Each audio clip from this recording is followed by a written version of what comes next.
So, it's 2021. I remember back in the 1990s when I went on international holidays with my parents.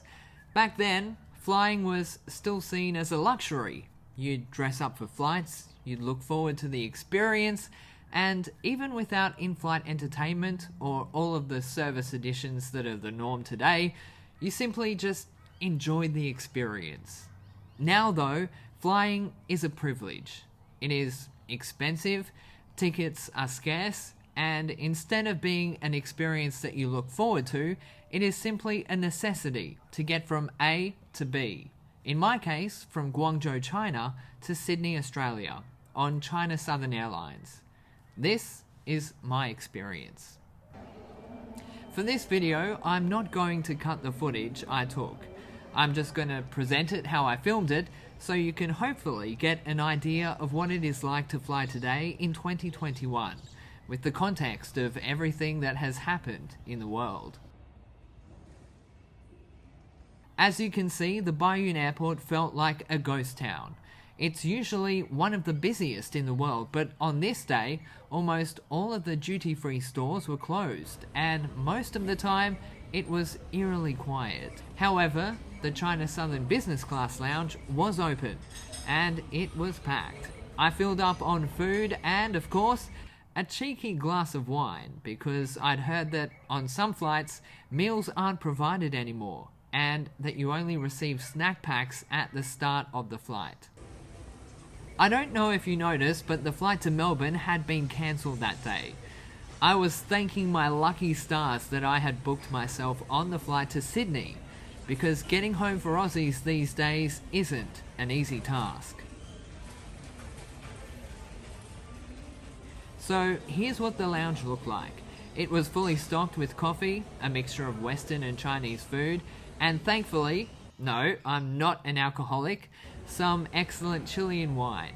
I went with a glass of white. Then I headed for the gate. Once again, this isn't usual for the Baiyun Airport. There weren't many people around, and there were constant announcements about social distancing, disinfecting your hands, and of course, the requirement to wear a mask at all times. When I got to the gate and I saw Sydney on the status screen in green, I couldn't help but feel excited. I was going home, and nothing, bad weather or flight delays included, was going to stop me. Thank you. 325次航班现在开始登机，请出示登机牌。 I scanned my ticket and started to board the plane. I'm pretty sure we were flying on an A330-300.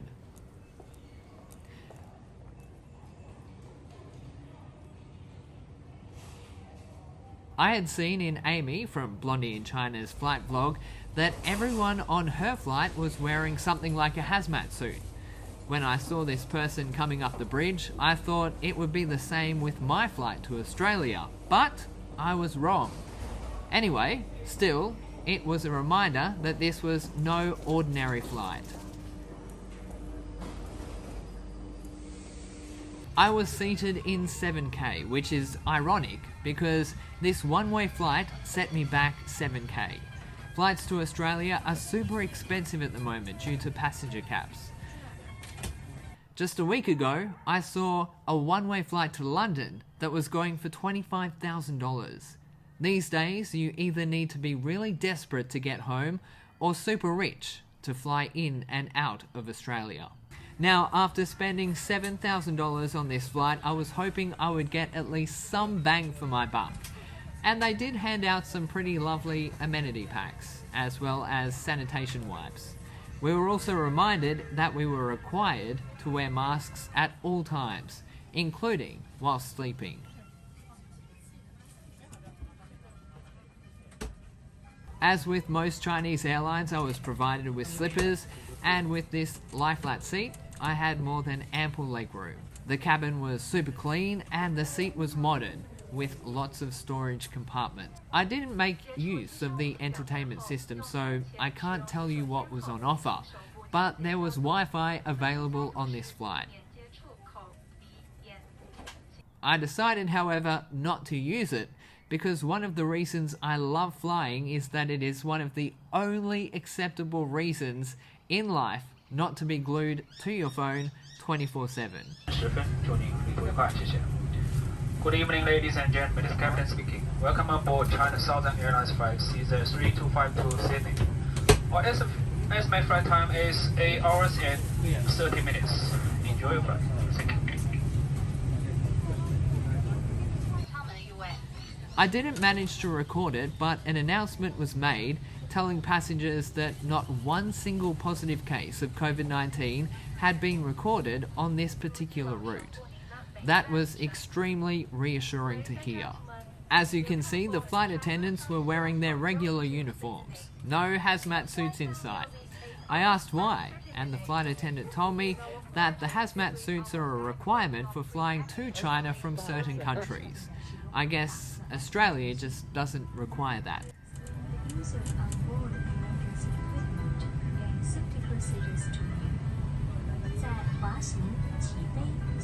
So I guess this is my selfie for the flight. By this time, I was pretty exhausted.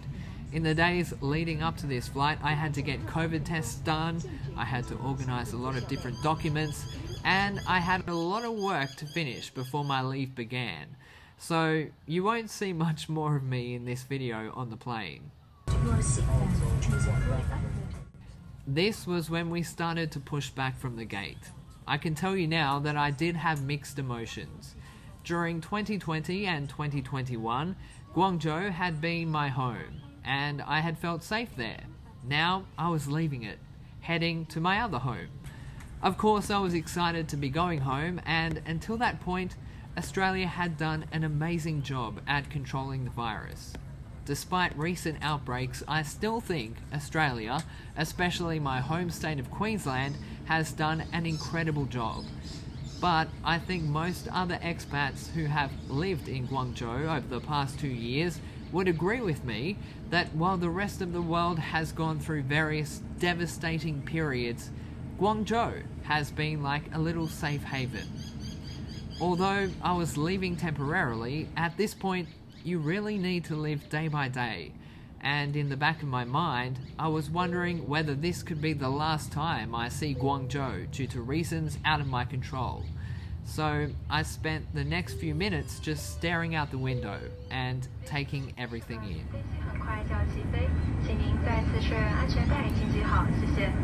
Ladies and gentlemen, our aircraft will take off shortly. Please make sure your seatbelts are securely fastened. Thank you. Here's a video of the takeoff. If you want to skip forward, you can fast forward to the time on the screen now. Otherwise, just enjoy the nightscape of Guangzhou City, my second home.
Here you can see Baiyun District, which is north of the Guangzhou CBD area.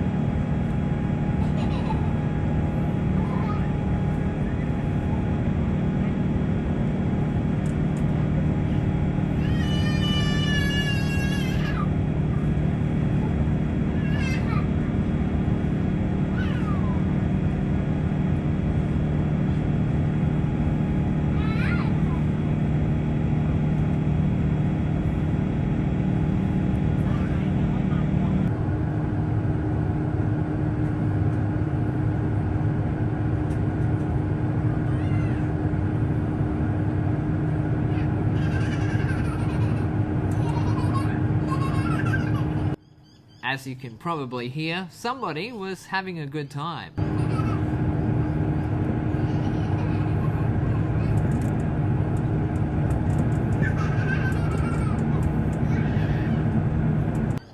After taking off, we were reminded of safety precautions on the flight and some of the requirements of the Australian government upon arrival, including quarantine. We were also asked not to take photos of any government officials. After immigration, you are required to collect your hands in bag, and you may be subject to biosecurity screening before leaving the aircraft. On exiting the airport, Australian government officials will escort you to a private bus to change in a hotel. You may follow the instruction. You are required to remain in the hotel in self-isolation for 40 days. Please do not film or take photos of any government official. You are required by law to comply with these instructions, and falsely to may result in fines or imprisonment. Please visit the Department of Health's website for further information. Thank you for your understanding and cooperation. To my surprise, we were given a meal, although everything was presented in disposable containers. The food was tasty, but I didn't eat too much, as I'd already filled up in the lounge. So at this point, I reclined my seat and quickly fell asleep. I slept like a log until I was politely woken up by a lovely flight attendant, telling me that it was almost time to land. From that point on, I stared out the window, waiting for my first glimpse of Australia in more than 18 months.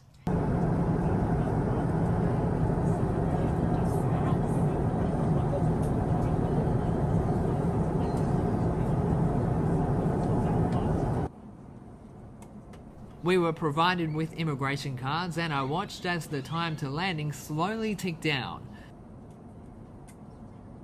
Oh, and I had a coffee to wake me up because I was pretty drowsy at that point still.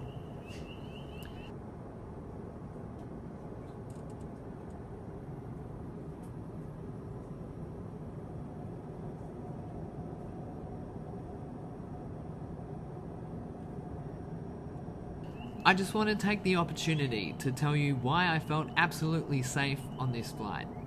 Yes, before I left, there had been a Delta variant outbreak in Guangzhou, but mass testing had taken place in the city. At one point, something like 20 million tests were conducted over a 2 to 3 day period, and the vaccination rate in Guangzhou was pretty high, much higher than Australia's. Plus, we needed to provide negative tests, not only to enter the airport, but also to board the plane. Plus, the fact that this route had not recorded a single positive case since the pandemic began also made me feel at ease. At this point, I was extremely excited. I'd made it home after 18 months of being away from my family. But I was also pretty anxious because I knew that after landing, I would go straight into 14 days of quarantine.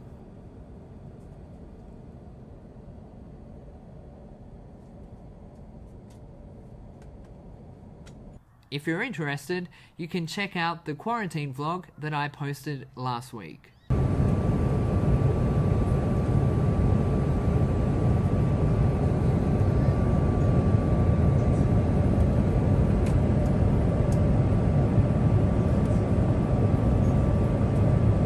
I'm sure that a lot of Aussies feel this way when they are flying home at this time.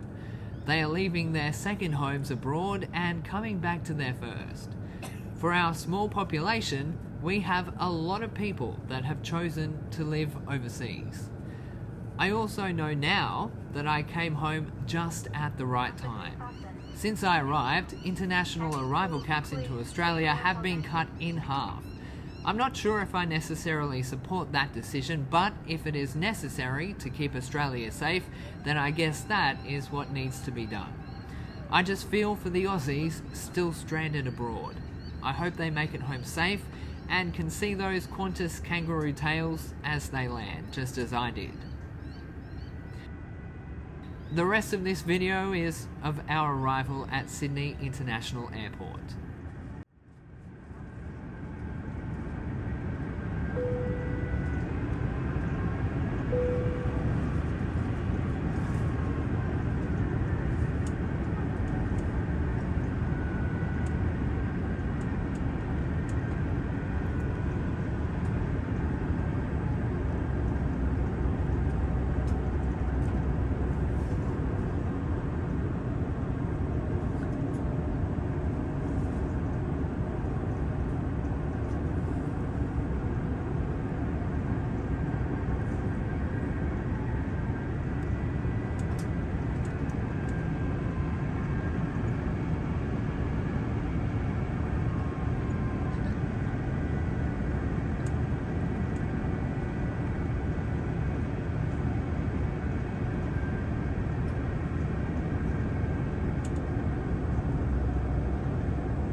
So, thank you for watching today's video. If you want to see more about my life in China, make sure you check out some of my previous videos. I'll be in Australia for a while, but I'll be heading back to Guangzhou, China sometime in the future. So click that subscribe button and give this video a like. It would be a massive help. Until next time, thanks for watching, have a good one, stay safe, healthy, and most importantly, stay happy. Bye for now. 10分，祝您旅途愉快，谢谢。Good evening, ladies and gentlemen. This is Captain speaking. Welcome aboard China Southern Airlines flight Caesar 3252 Sydney. Our estimate flight time is 8 hours and 30 minutes. Enjoy your flight. Thank you.